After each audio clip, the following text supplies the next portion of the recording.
All right, so what we have here is 10 coils that we're using for our engine build. To use the Fuel-Tech ECU, we actually can't use the stock Ford coils.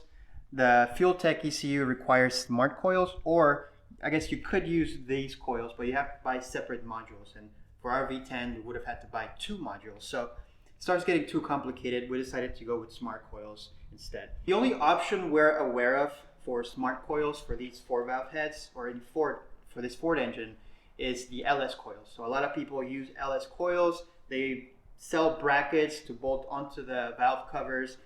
The problem is that you have to run wires outside of the valve covers to do that. And we want the engine to look as stock as possible. We want to actually make sure the coils fit in the valve cover in the head, and we want to reuse the stock coil covers. So the LS coils were not an option for us. What we decided to do instead is spend several hours at the junkyard testing different coils on a 4-valve engine at the junkyard, and ultimately what we ended up with is this Frankenstein coil. This coil is a K24 Honda coil, and this is actually a boot from a Cadillac STS V6 engine. We went with this coil for 3 reasons. The diameter of this cylinder fit in the 4-valve head, so that was one. The second one was the overall shape of the coil pack is very close to the Ford one, so that was a good point. And then the overall length with the Cadillac boot was almost identical to the Ford coil. However, we do have to make some modifications for it to work in the head. So let's go to the head and we'll show you what we did. The first modification we had to do was on the boot itself. It's got these knobs here that make it so that it doesn't actually fit in the cylinder head. So we had to cut them off so that it's flush with this side of the boot. And with this on there, it fits in the hole. However, the second problem is that the Honda coils have this mounting feature that makes it so that it doesn't actually sit down in the hole. So we did the next thing, which was actually grind that off entirely. And we did have to add a little bit of a chamfer or a slope to it to fit around the valve cover. Once we cut that off, now this sits in the hole, again snug, but fits in there. And you can see now it fits nice and even like with the Ford coil. Now we're going to take the coil covers, and once it's covered, you'll never know we're using Honda coils. So we're going to go ahead and do the same modifications on all 10 coils, and we're then going to bench test all of them.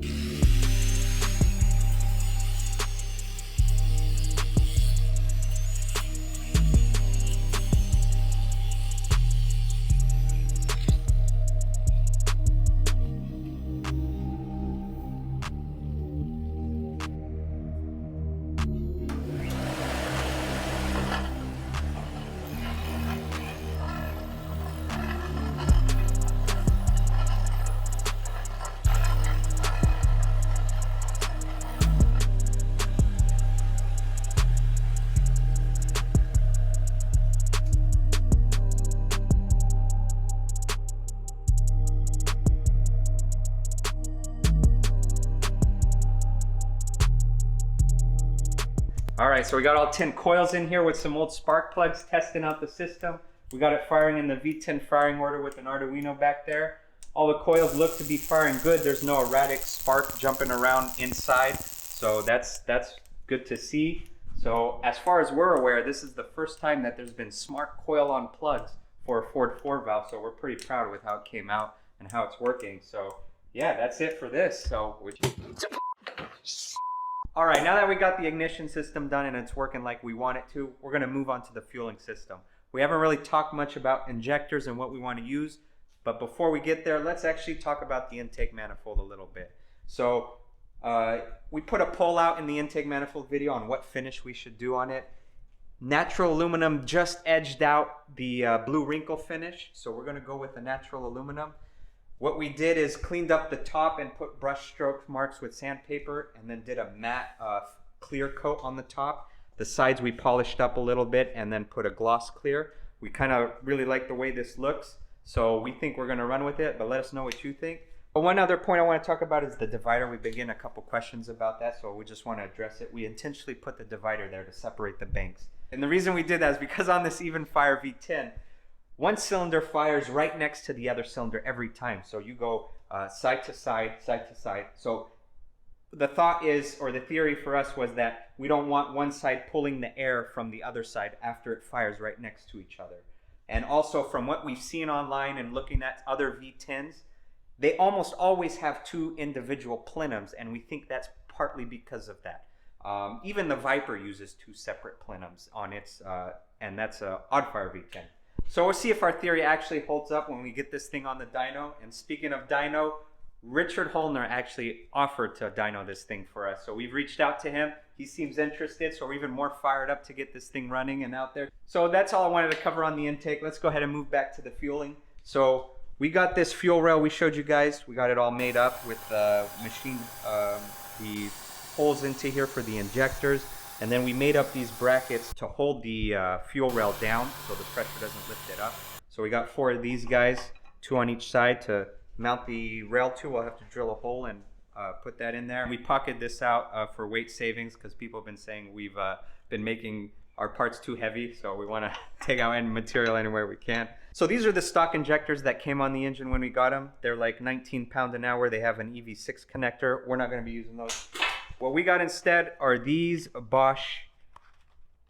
These came on a 997 GT2 RS. These injectors are what we're going to be running. So compared to the stock one, they're a little shorter. So from O-ring to O-ring, they're a shorter body. What really made us go to this is this extended nozzle. So the stock one does not have an extended nozzle. And this is okay on the original design, but on our intake manifold, we have these bungs that are about 1 inch tall. So when these fit in, if the cone spreads fast enough, it will hit that wall and puddle or cause droplets to form for the gas. So we wanted to go with an extended nozzle to prevent that. So this sticks down into the port a little better and actually sprays the fuel closer to the entrance of the port. So that's kind of the reason we went with this Bosch, this Porsche style. So putting them on the engine, we're test fitting them now. One of the problems with these is they're a little shorter, the body, so the angle, the connector location is a little lower. So you can see we barely fit this between the head and the connector. And if you come on this side, we actually have the valve cover set up here and a connector. These are the EV1 connectors that if you go on eBay and you buy, we bought these thinking they'll work, but with this injector and how close it is, it doesn't fit. So that caused a problem. But what we did is went to the junkyard and found old Ford type of injector EV1 connectors that are much shallower. They don't have that spring lock, they lock on the sides. And these fit really nicely and give us a little clearance to the head, which is good. So these came out clutch and they work really nice. They look good. So we got to finish machining, putting holes in here for the bolt holes, and then welding these into place once we get everything finalized. And the fueling system will be done. So let's go ahead and get working on the fuel rails.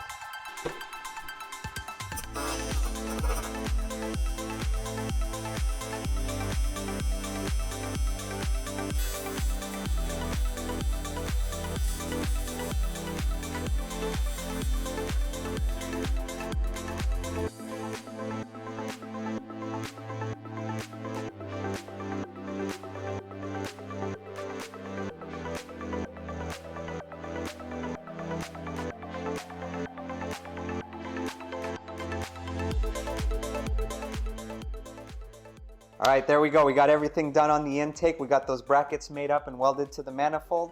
We finished up the fuel rails, got them all machined and installed.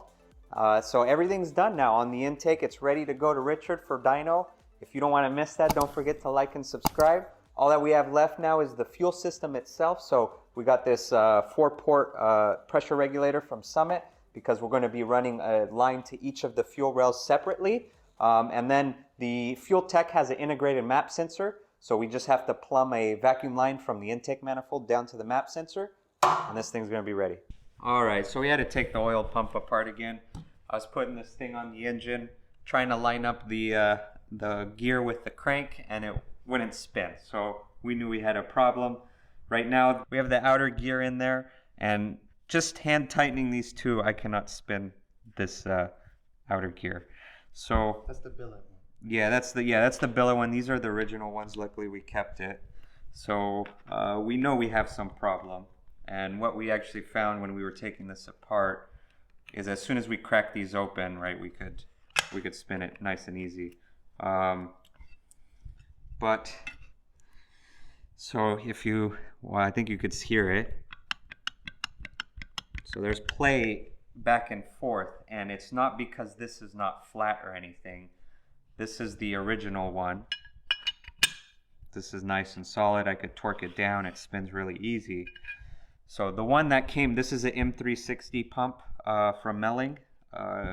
So this is the original one. It has this nice chamfer here along one side, and then there's no chamfer on the other side. The chamfer side goes down, so that way any imperfection or machining issue in this area is not binding up the gear. This is the forged one, or the billet gear. It doesn't have any large chamfer. They're both the same on both sides. So we're assuming this needs to get chamfered. So we're not going to go and grind on this yet. We're going to have to call Boundary and see what's up, if we have a problem or if the pump has a problem. But yeah, we're going to have to figure this out. If I put this one backwards, it does the same thing. So we're pretty sure, or we know it's just because of this chamfer and the machining operation here. So let's see what Boundary has to say. 1 week later. All right, so we solved the mystery, which turns out was not a mystery at all. We confirmed with Boundary that their gears do not fit in the stock housing the way they come. They offered for us to ship them our gear back and add a chamfer, but since we have a lathe, we just throw it up there and added a chamfer. This is the Boundary gear now with the chamfer. We've test fitted it on the housing, it works. So time to put all this back together and throw it up in the engine. All right, so the pump is now bolted on the block. This time it went in no problems, so that solved that issue. Now we're going to move on to the pickup tube. Now, we could start cutting up this 4-valve V8 pickup tube we bought. We had to buy a 4-valve pickup tube because the 3-valve pump uses the larger diameter. You can see here that compared to the stock 2-valve pickup tube that came with the engine, this has a much larger diameter. So we could start by cutting this up and modifying it to fit in the block. However, we don't want to start doing that because ultimately what will determine where this pickup tube sits on the block is where the sump is from the oil pan and also where the engine sits in the vehicle, which we're not ready to do just yet. So what we're going to do, just for the purposes of getting this thing started, is actually reuse the stock 2-valve pickup tube that came with the engine. We're going to also use the stock oil pan, and what I did to make this work on the 3-valve pump is machine a little sleeve. You can see here this pressed in at the end of the pickup tube. So now this OD is exactly what it needs to be to fit on the pump, and we know that this pickup tube fits on the block the way it's supposed to. So this is going to sit right here. We know this location aligns with the stock oil pan that came with the engine, so this way we can wait until we know where the engine will sit in the vehicle before we start cutting up pans and pickup tubes and all that. So we're going to bolt this up as is and use this configuration to get this engine started on the stand. On the topic of windage, I know this has been brought up in the past. We do actually plan on using windage trays once we get the final configuration all done. These are windage trays / oil pan gaskets from I believe 2013, 2014 GT500. We are going to have to cut these up to fit in the V10. We actually bought 2 of them, but again, we don't want to cut this up until we know exactly where the pickup will be. So for now, we're not going to run these. We're just going to use the stock oil pan gasket, which is doesn't have a windage tray. These are strictly GT500 parts. We've been talking about the wiring harness for a couple days now, and we've run into a little bit of a predicament. So we're going to do a test and we're going to get it on camera for you guys. Because we're going to be reusing a lot of the stuff from the and have to splice our own wires and connectors and a lot of the stuff. So we're trying to figure out what's the best way to do that. And I think the best way to do that in cleanest is to use these solder heat shrink butt joints. They're watertight and they're just simple, right? Just heat gun it, you're done. Jack likes his crimp style connectors. And the third one we're gonna run is these are just the cheapo Harbor Freight butt connectors. Same thing as Jack's, just a different color. So, no, it's super thin. Look in there. That's garbage. yeah, we'll see. So we have a setup here. We've connected all of them in series. We have a battery here we're going to use to run some current through a wire. And the idea is, well, we're going to try and measure amps and maybe temperature, but we're really just trying to find out which one of these is going to blow up first. So the last standing connection will be the one we use. So let's get to work.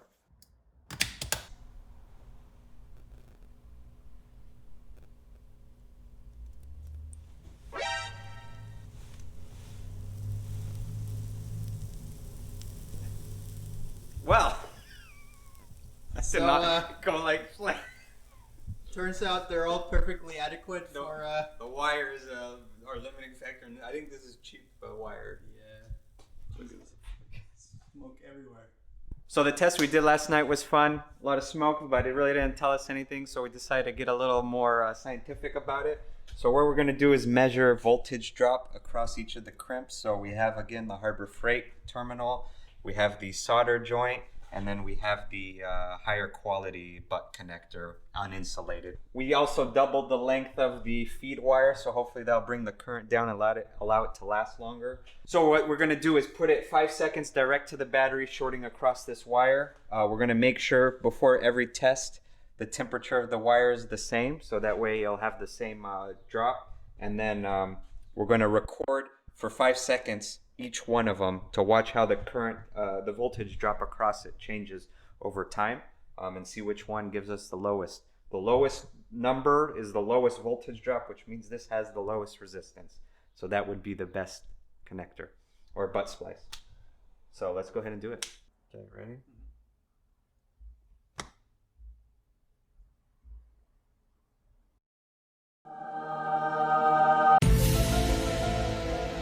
So you saw all three. First place was the Harbor Freight crimp, which Diego even crimped backwards. Then next was the higher quality crimp. It was a Dorman crimp. And then the solder crimp. So that doesn't make sense. Harbor Freight, no, you want it a doesn't. good joint. No. Harbor Freight. Because we measured these before. And it was significantly better. So we got to run another test. But then we did a pull apart test to see how much force it takes to pull apart. Here's the Harbor Freight one. It literally didn't. It just fell apart. Or wait, no. This is the Harbor Freight one. I don't think we even pulled on it. You could see how Diego crimped this wrong. Your what do you call it? And guess what? It still had the lowest voltage drop. That's why it doesn't make sense. No, it makes the most sense. That one should be on the opposite side. This one literally fell apart like nothing. The next one that fell apart was the solder one. It fell apart right next to the bead of solder, right there. That's where you could see where you tied it together. Had solder, but that one fell apart, and then we hurt our hands trying to pull this one apart. So this one did not come apart. Start a fray, but that's a crimp right there. If we wanted to do this test properly, we would need to control the current from our source. All we were doing is holding this to the battery terminal. So if we were to do it for real, we would need to control how much current is going through the wire for each test to make sure we get the consistent measurement. But this one definitely is the strongest too. Like it doesn't come apart. So I think we're going to be using these. I think so. Shrink wrap it. Yeah, the question is, do we buy one with shrink wrap, or do we get our own shrink wrap, cut it into pieces, and put it on, which I think that's best too. So we'll end up doing that. Now we know what crimp we want to use for the harness for all the butt splices we're going to need to make to get the to work with our engine. To finish off this video, we're going to go ahead and pressurize the cooling system. We got all the freeze plugs in the head and the blocks. We put in our coolant temp sensor, threaded it into our block. So all that's ready to go. So we're going to go ahead and fill it with water, pressurize it to like maybe 12 pounds, 15 pounds of pressure, make sure we have no leaks.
All right, so we got the full thing set up, ready to pressure test.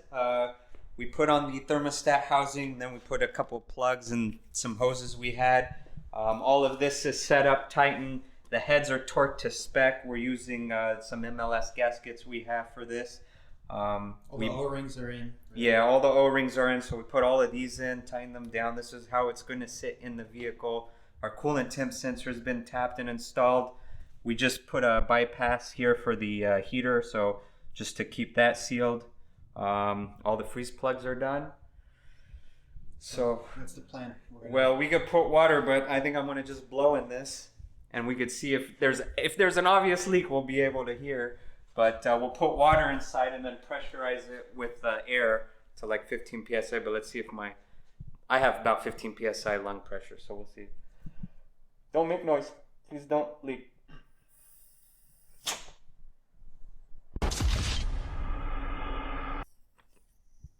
It's here. It's between this. This is why you don't buy eBay fittings, I guess. Huh? Well, okay, it's biting all around.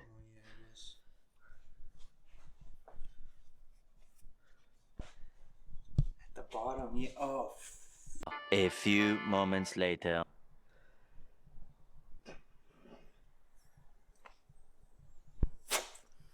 Yeah, but it's holding, like, at least. Alright, we're gonna put water in it, or I guess we could put air. Yeah, let's pressurize it. And then we could use bubblies.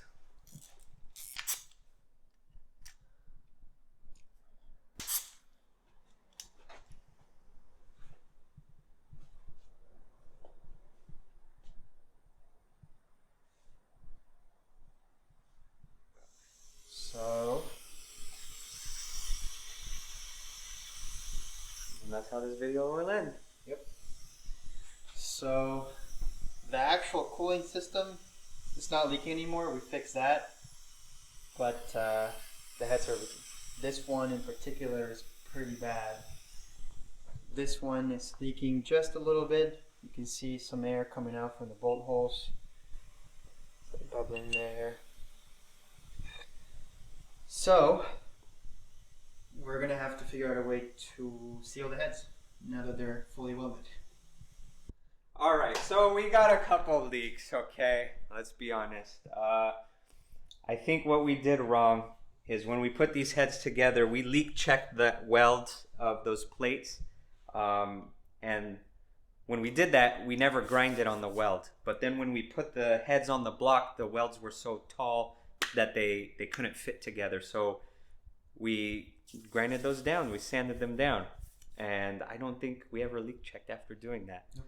That was a big mistake, And really, this was our first dead giveaway. If you notice, we had to re-weld around these guys because we grounded these down. And when we leak checked this, the oil passage, it started leaking. So, unfortunately, live and learn, right? So that was a problem. We shouldn't have done that. We should have either not ground or really put a big chamfer or V into those plates so that way the weld could penetrate in there. But we're going to figure it out. So what we're thinking of doing is we purchased some 2-part epoxy, like a marine epoxy or some, I don't remember. Yeah, it's like a oil fuel safe epoxy. Yeah, always fuel safe. Right? Yeah, so we're gonna try, it's very liquidy, so we're gonna try mixing that up and then putting it in there like we did when we leak checked it. We're gonna fill it up with the syringe, you know, maybe 100 thou thick or something, 50 thou thick, and just let it seep into the holes and set and hopefully give us a seal there. And that should seal. So the plan is probably to do it on both sides, but we're making up a jig now so we could bolt the head to it and pressurize it off and see where it's leaking before we actually start putting epoxy in. But we're gonna figure that out. We found out this Freeze plug. yeah, this freeze plug is leaking, so I think this is just not set straight. So we're either gonna try to set it. Did you already try it or no? No, not yet. Okay, we're either gonna try to set it or have to pull it out and put a new one in. Both heads have the problem. This one is not as bad as that side, so we're gonna have to do this. See, this one only leaked a little bit. Look at that.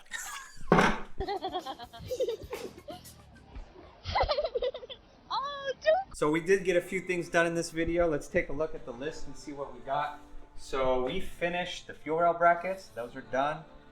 We finished making the fuel rails. That's all finished. We got the coils done. So we used those K24 coils. I think looks pretty slick. We got that finished. We're working on the alternator bracket. Got the oil pickup tube done. Heads, we're still waiting on the camshafts. Clean up intake. So we got these parts blasted, and we're working on getting them smoothened out, but they're not finished yet, so we can't cross that one off. What else we got? As you saw with the Butt-Splice Test, we're going to be starting on working the electrical harness. So we got a few new fuse box, and we're getting all the terminals and everything ready to get that one knocked out. So that'll be coming up. That's it. Oh yeah, we do have a new one to add to the list here. Fix leak. So that's a big one. That's a big one. That's a big one. So we're gonna start on that next video. Yeah, we got, like I said, the epoxy coming. We think that'll work. If you guys have any other ideas, let us know what you use to plug any coolant leaks. If you guys didn't stick around to the end of the last video, what we showed was actually a tease of the camshaft. So this is what we were showing. This is a spool. So we got a billet spool out of 8620 cam. This is a sample we got from the CNC shop. So we have a real part. It fits in the head, drops in, lines up with all the bores on the lifters. So we know this is good. This is what we're gonna do. These are a round spool. So this is called a spool when you get a round cam like this. So the CNC shop is sending us round spools. We should have all of them next week. Then we're gonna send these out to get final machined at Bullet Racing Cams. And we should have something pretty soon in our hands, ready to put this thing together. But this is a big step. So we're excited to get these finally done. Stay tuned for seeing them finished. Thank you guys for watching. We'll see you on the next one.